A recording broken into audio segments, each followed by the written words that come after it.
کہ اللہ نے ان کا ذکر قائم کر دیا. لیکن اگر آپ دوسری طرف سے دیکھیں, ریورس انالیسز میں دیکھیں, تو ان لوگوں کا ذکر بھی تو معاشرے میں ہوتا ہے جو کہ اچھے نہیں ہیں. تو پھر اگر اللہ نے ذکر قائم کرنے کی یہ شرط رکھی تو ان کا تعلق اعمال سے ہے یا کمال سے ہے, کس چیز سے تعلق ہے؟ بسم اللہ الرحمن الرحیم. بلال بھائی میں چند باتیں ضرور کہنا چاہتا ہوں, اور چند باتیں جو آپ نے سوالات کیے ان کے بھی جزوی طور پہ جواب دوں گا, پھر اس سوال کی طرف آتا ہوں. سب سے پہلی بات یہ ہے کہ ہم نے رسول اللہ صلی اللہ علیہ وسلم سے اس کی اہمیت بھی سمجھنی ہے. طریقہ بھی ہمارے نزدیک وہی عبادت کا جائز ہوتا ہے جو رسول اللہ صلی اللہ علیہ وسلم بتلا دیں, لیکن اس کا فضل اس کے علاوہ عبادت کے اندر اپنی مرضی تو نہیں چل سکتی. یاد میں نہیں, میں یہی عبادات کے جو بھی افعال ہیں ان کے اندر یاد عبادت ہے, اللہ کا ذکر اللہ کی عبادت ہے. اچھا میں اس کی ایک مثال, میں آپ کو حدیث بتاتا ہوں, پھر اس کو اکیڈیمیکلی تھوڑا سا بڑھائیں گے بات کو. سنن ابن ماجہ کی حدیث ہے اور حضرت ابو درداء اس حدیث کے راوی ہیں. رسول اللہ صلی اللہ علیہ وسلم نے پوچھا کہ میں تمہیں کوئی ایسا عمل بتاؤں جو تمہارے رب کے ہاں بڑا قیمتی ہے, فرشتوں کے ہاں بڑا بلند ہے, اس بات سے بہتر ہے, کس بات سے؟ تم سونے اور چاندی کو خرچ کرو, اور اس بات سے بھی بہتر ہے کہ تم کافروں سے جہاد کرو, اور اس بات سے بھی بہتر ہے کہ وہ تمہاری گردنیں کاٹے تم ان کی گردنیں کاٹو. اس سے بھی بہتر ہے آپ مجھے بتائیں کہ تمہاری گردن کٹ جائے اور تم ان کی گردنیں کاٹو, تو صحابہ متوجہ ہو گئے کہ یہ بہت کوئی اہم بات بیان ہونے لگی ہے. اللہ کے رسول آپ ایسا عمل ہمیں ضرور بتلائیے. تو نبی کریم صلی اللہ علیہ وسلم نے ایک جملے میں جواب دیا, ذکر اللہ, اللہ کا ذکر کرنا ان تمام کے تمام اعمال سے بھاری ہے. جو زبیر بھائی نے بات کی ہے نا کہ اللہ کی یاد میں مستغرق ہونا, یا جو چشتی بھائی نے بات کی, یہ بھی حدیث سے ماخوذ ہے. کیا نبی کریم صلی اللہ علیہ وسلم نے فرمایا کہ جب بندہ اللہ کا ذکر کرتا رہتا ہے نا, کرتا رہتا ہے, تو اللہ آسمان کے اوپر اس کا ذکر کرتے رہتے ہیں. اور یہ حدیث بھی صحیح ہے, اللہ تعالیٰ فرشتوں میں اس کا ذکر کرتے ہیں. اور نبی کریم صلی اللہ علیہ وسلم نے فرمایا رب بندے کے گمان کے مطابق ہے, جی میں یاد کرو رب بھی جی میں یاد کرتا ہے, جیسے انہوں نے اس حدیث کی طرف اشارہ کیا. پھر کیا ہوتا ہے, وہ ذکر کرتا رہتا ہے, تو اللہ تعالیٰ جبریل امین کو مخاطب ہو کے کہہ دیتے ہیں, اے جبریل میں فلاں ابن فلاں سے محبت کرتا ہوں, تو بھی اس سے محبت کر. جبریل آسمان پہ اعلان کرتے ہیں, پھر اس کی محبت کو, جیسے یہ کہہ رہے ہیں نیک لوگوں کی محبت زمین پہ پھیل جاتی ہے, پھر وہ زمین کے اوپر کیسے پھیلتی ہے؟ جبریل امین اس فرشتوں کو حکم کرتے ہیں تم ان سے محبت کرو, پھر ان کی محبت کو زمین میں اتارا جاتا ہے اور مخلوقات ان سے محبت کرنا شروع کر دیتی ہے. اور جو دوسری ایک روایت ضمنی طور پہ آئی ہے وہ صحیح مسلم کی روایت ہے. حضرت امیر معاویہ خود اس کو روایت کرتے ہیں, جیسے انہوں نے بیان کیا نقشبندی بھائی نے کہ حضرت ابو بکر اور حضرت عمر مختلف طریقوں سے ذکر کرتے. اسی طرح صحابہ نبی کریم صلی اللہ علیہ وسلم کی آمد کا ذکر کر رہے تھے. یہ ذکر جو ہے یہ صرف قرآن ہے؟ نہیں, مختلف ذکر جو صحیح سنت اور حدیث سے موجود ہیں, سبحان اللہ, الحمدللہ, واللہ اکبر, حتیٰ کہ حدیث کے الفاظ کیا ہیں کہ آپ یہاں پہ بیٹھ کے ایک دفعہ کہتے ہیں نا سبحان اللہ, ایک مرتبہ کہتے ہیں اللہ اکبر, تو یہ ذکر آسمان کو چیرتا ہوا عرش الہی کے گرد چکر لگاتا ہے, جس کی آواز بھی حدیث میں موجود ہے مکھیوں کی, شہد کی مکھیوں کی بنبناہٹ جیسے ہوتی ہے. اور یہ کیا کر رہے ہوتے ہیں طواف کرتے ہوئے؟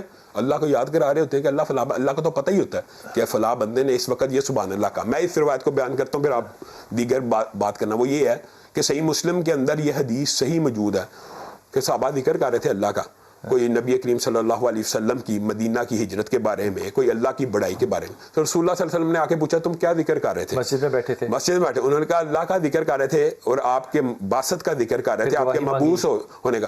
تو رسول اللہ صلی اللہ علیہ وسلم نے کہا میں نے اس لیے نہیں پوچھا کہ مجھے تمہارے پہ یقین نہیں, میں اس لیے پوچھتا ہوں کہ آسمان سے جبریل آئے ہیں اور آ کے کہتے ہیں کہ اللہ رب العزت عرش کے اوپر اس مجلس کے اوپر فخر کر رہا ہے کہ یہ مجلس. اور پیغام کیا دے رہا ہے, میں وقفہ لوں گا, پیغام کیا اللہ تعالیٰ دے رہا ہے؟ کہہ رہے ہیں اس کو بتا دو جا کے کہ جو میں نے محفل ان کی آسمان پہ لگائی ہے وہ تمہاری محفلوں سے بہتر ہے. سکتے ہیں ٹھیک, صرف کتاب کو ہاتھ لگانا. بلال بھائی اس کے اوپر بھی اصل میں نا علماء میں اختلاف موجود ہے. جو ایک بچہ حفظ کر رہا ہے وہ ہر وقت وضو میں ہوگا؟ نہیں, حفظ تو ہو ہی نہیں سکتا. اس لیے یہ جو بات ہے نا کہ یہ جو خبر ہے بنیادی طور پہ جس کو حکم مانا گیا بعض طبقات کے ہاں, قرآن پاک کو, میں آپ کو اس کی ایک دلیل دیتا ہوں. قرآن پاک کو بغیر وضو کے بھی آپ پڑھیں گے اور ہر حالت میں پڑھیں گے. اگر زبانی قرآن کی کتاب کی صورت میں لوگوں کے کتاب پکڑ سکتے, اگر کوئی وضو کے بغیر آپ قرآن پڑھ سکتے ہیں, اس میں کوئی مسئلہ نہیں ہے. البتہ چند علماء کا یہ موقف ہے کہ قرآن پاک کو وضو کے ساتھ ہاتھ لگانا چاہیے. لیکن میں ایک سوال یہ کرتا ہوں, جو حالت جنابت کی حدیثیں ہیں کہ جب انسان اس حالت میں بیوی کے پاس ہے, اس کے بعد جو دعا پڑھنی ہے وضو کہاں سے گیا؟ وہ تو حالت جو تو تیسری حالت ہے وہ ایسی, یعنی غسل ہی واجب, وہ غسل واجب کے اوپر بھی اللہ کا ذکر ہوتا ہے, اللہ کے نام کے ساتھ ہوتا ہے. بنیادی طور پہ جو آپ نے سوال اٹھایا, میں اس کے اندر یہ جیسے رائے دی ہے انہوں نے, میں اس میں یہ رائے دیتا ہوں بلال بھائی, بنیادی طور پہ جو عبادات ہوتی ہیں وہ توقیفی ہوتی ہیں. عبادت وہی عبادت ہے جو وہی سے ثابت ہے. ایک بندہ یہ سوچے کہ میں مغرب کی 4 رکعتیں پڑھ لوں گا, چوتھی رکعت پڑھے گا نا تو پچھلی 3 بھی ضائع ہیں. یہ نہیں کہ صرف چوتھی ضائع ہوگی, پچھلی 3 بھی قبول نہیں ہونی. تو بنیادی طور پہ جو آپ نے جن طبقات کی طرف اشارہ کیا نا, جب تک وہ شریعت کے دائرے میں ذکر کرے ہمیں کوئی اعتراض نہیں. لیکن ایک بندہ اٹھ کے بھنگڑے ڈال کے ناچ گانے گا کے اور اپنے آپ کو یہ ظاہر کرے کہ مجھے بجلی کا کرنٹ لگ رہا ہے, اور اس نے پورے دن میں ایک نماز نہیں پڑھی, جیسے انہوں نے ابھی بات کی. آپ اس سے بھی متفق نہیں ہے کہ میرے اوپر کچھ وجد آ رہا ہے اور میں اس کو آگے سے ٹرانسفر کروں اور سامنے والے شخص میں یہ کہتا ہوں یہ غیر شرعی کام ہے, یہ موسیقی کے اوپر, یہ بھنگڑوں کے اوپر, یہ ناچ گانا نہیں ہے اس میں کوئی بھی ہے. میں نے خود دیکھی ہے کئی ایسے ٹرانسفر ہوتا تو اللہ کے نبی سب سے پہلے دور سے ٹرانسفر کر کے. دوسری بات یہ بلال بھائی, جیسی انہوں نے کتنی خوبصورت بات کی, حالانکہ یہ خود چشتی سلسلے سے, ایک بندہ شریعت کا پابندی 5 نمازیں نہیں پڑھتا, آپ کے خیال میں اس کو ذکر آخرت میں فائدہ دے سکتا ہے؟ دنیا میں شاید اس کو کچھ فائدہ مل جائے اس ذکر کے بدلے میں, لیکن جو بندہ نماز ہی نہیں پڑھ رہا, جو بندہ فرائض پورے نہیں کر رہا, جیسے میں صرف ذکر پہ رہنا چاہتا ہوں. یہ فرمائیے کہ تسبیح ایجاد بڑی بعد میں ہوئی ہے, لیکن بلال بھائی تسبیح دیکھیں, تسبیح ہے برائے گنتی, تسبیح برائے گنتی ہے. گنتی صحابہ سے ثابت ہے, نبی کریم سے ثابت ہے. کیسے؟ انگلیوں پہ. ہاں تو اس کا مطلب ہے گنتی, یہ جو خانے ہیں یہ گنتی کے قائم مقام. اگر انگلیوں پہ پڑھیں تو زیادہ ثواب ہے, یہ زیادہ ثواب ہے. لیکن اگر اس کو دانوں پہ پڑھیں تو پھر وہ گنتی ہے, وہ گنتی ہے, وہ صرف گنتی ہے. تو نہیں کہیں گے نا, نہیں وہ گنتی ہے. گنتی کے دیکھیں عبادات, کے اوپر کس نے بدعت کا فتویٰ لگایا؟ بدعت ہم اس چیز کو کہتے ہیں کہ جو عبادت کا ایسا طریقہ ایجاد کیا جائے جو رسول اللہ صلی اللہ علیہ وسلم نے نہیں بتلایا, صحابہ نے ہم تک نہیں پہنچایا. وہ عبادت کا جو مرضی خوبصورت وقفہ لے کے واپس آتا ہوں, آ کے اپنے تمام میں یہاں پہ کرنا چاہتا ہوں. 2 عبادات ایسی ہیں قرآن پاک میں کہ جن کو دکھلا کے کرنا بھی اس کی اجازت ہے. ان میں سے ایک ذکر الہی بھی ہے, اس نیت کے ساتھ ذکر کرنا کہ شاید میرے ذکر سے یا میری تذکیر سے یا میرے وعد و نصیحت سے اگلا بندہ متاثر ہو جائے گا, تو یہ بھی درست ہے. دوسری بات یہ ہے, نیت ہے, انما الاعمال بالنیات. اور دوسری بات ہے انفاق فی سبیل اللہ, اس کے اندر سرن کا ذکر بھی ہے اور اعلانیہ کا ذکر بھی ہے. اسی طرح ذکر بھی اعلانیہ ہو سکتا ہے اور سرن بھی ہو سکتا ہے. اسی انفاق فی سبیل مراقبے میں جا کے ذکر کرنا. کیونکہ میں ایک بات ان کی پہلے تعید میں ایک حدیث میرے دماغ میں آ گئی ہے کہ یہ نا لوگوں کے دماغ میں ہے کہ ہم ذکر کے اس طرح اللہ کے ذکر کرنے کے خلاف ہے. صحیح حدیث ہے, یہ بخاری مسلم کی متفق ہے. لوگوں کے دلوں میں کیا, لوگوں کے دل میں, کئی لوگوں کے دل میں آیا تھا نا کہ اہل حدیث ذکر کی شاید مجلس یا اللہ رسول کا ذکر ہو رہا تو اس کے خلاف ہے. تو یہ صحیح حدیث کے اندر عجیب علم دیتے ہیں.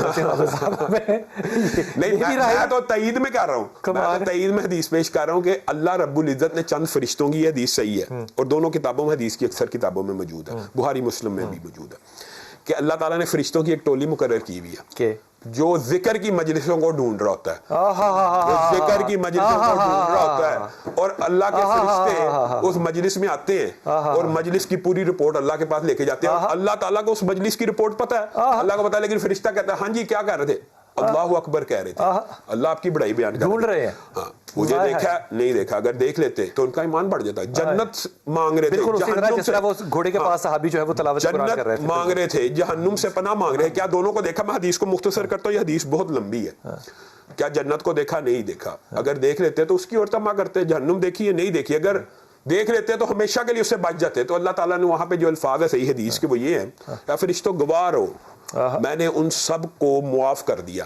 اب جب یہ الفاظ کے فرشتہ ایک دم کھڑا ہوا, فلان لیس منہم, فرشتہ کہتا ہے اے اللہ ایک بندہ, مجلس ہو رہی ہے مسجد کے اندر, نہیں کر رہا تھا ویسے ہی بیٹھا تھا, نہیں میں مثال دے رہا ہوں, ایک بندہ آیا مسجد کے اندر ذکر ہو رہا ہے, اللہ رسول کی بات ہو رہی ہے, وہ سینٹری والا وہ بجلی ٹھیک کرنے آیا ہے, تو ایک فرشتہ کھڑا ہو کے اللہ کو کہتا ہے کہ انما جعلی حاجہ, وہ تو کسی اور کام کے لیے آیا تھا.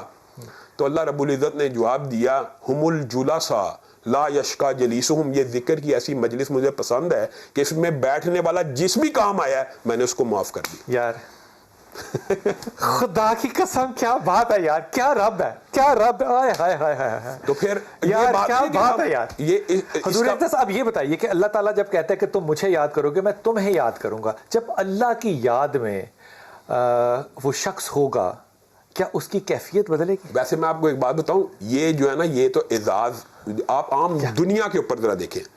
اگر کوئی آپ کو یہ مثال دے آپ کو کہ بلال بھائی آپ کا ذکر آئی جی پنجاب صاحب کر رہے تھے, آپ کے دل میں ایک مسرت ہوگی, عمران خان صاحب کر رہے تھے, اور اگر آپ کے دل میں آئے جو بائیڈن نے آپ کا ذکر کیا تو آپ کے دل میں مسرت ہوگی. تو اس بندے کی خوشی کا کیا کہنا جس کو یہ پتہ ہو میرا رب مجھے یاد کر رہا ہے. اور خوشی کا اظہار اگر آنسوؤں سے ہو جائے تو بغیر کسی وجہ سے، یہ تو اللہ تعالیٰ کے سامنے جھکنا، اللہ کی یاد میں مستغرق رہنا، آنسوؤں کا تڑکا لگانا. آنسو اگر نکلتا ہے وہ زمین میں گرتا بعد میں ہے، پہلے اللہ مغفرت گناہ معاف فرما دیتا ہے زندگی. بلکہ حدیث صحیح کے اندر یہ الفاظ ہے کہ اس کو اللہ تعالیٰ جہنم میں ہی نہیں ڈالے گا جس کے آنسو زمین پہ گر گئے اللہ کے خوف سے، اللہ کی یاد میں آنسو اگر آنکھ سے نکلتا ہے زمین پہ گرتا بعد میں ہے. آپ یہ باتیں کر رہے ہوتے نا تو وہ دل میں نا وہ اچک نہ ہوتی. جب یہ بات حافظ کر رہا ہے نا تو خدا کی قسم وہ کیفیت ہی بدل جاتی ہے کہ یار کمال آدمی ہے. اور یہ جو آپ نے بات کی نا کہ لوگ یہ سمجھتے ہیں، ان کے لیے انا للہ پڑھا جا سکتا ہے اور ان کی ہدایت کے لیے دعا بھی کی جا سکتی ہے. حضور اقدس آپ کا پسندیدہ ذکر کس عمل کے ساتھ ہوتا ہے؟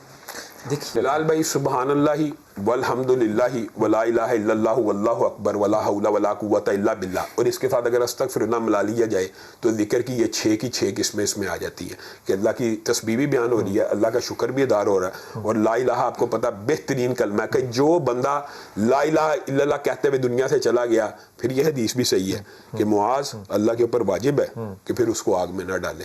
تو یہ ذکر اگر آپ ان 6 کو اکٹھا ملا کے پڑھیں گے تو اس کے بارے میں صحیح حدیث میں اس کے فضائل اور اجر بھی بہت زیادہ ہے. انتہائی ممنون، انتہائی ممنون، انتہائی ممنون. یہ جو بات ہے نا، یہ یقین کیجیے میرا دل نہیں کر رہا کہ بات کو ختم کیا جائے. بات جو ہے وہ ابھی شروع ہوئی ہے، لیکن بہرحال وقت کی قید ہوتی ہے، دنیا کی قید ہے.